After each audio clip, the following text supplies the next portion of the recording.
ازاي بنعمل تناقص في الغرزة العدلة بشكل بسيط جدا؟ في 2 من انواع التناقص، تناقص بسيط وده مناسب جدا للناس المبتدئة، وتناقص تاني برضو بسيط ولكن في البعض بيتلخبط منه، فهو مناسب للناس المتوسطين والمحترفين في الكروشيه التونسي.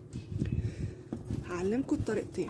اول طريقة ودي اسهل طريقة ممكن تستخدميها، بتدخلي في قلب الغرزة يبقى معاكي 2 وتطلعي بواحدة، وكده انتي عملتي تناقص. والتناقص ده احنا استخدمناه في البلوفر ده واستخدمناه في حاجات تانية كتيرة، ودي كان طريقة بدائية تقدروا تلاقوا البلوفر ده تنفذوه، تلاقوه موجود في صندوق الوصف. في طريقة تانية من التناقص، ايوه في طريقة تانية من التناقص ودي سهلة جدا ولكن احيانا بتلخبط بعض الناس.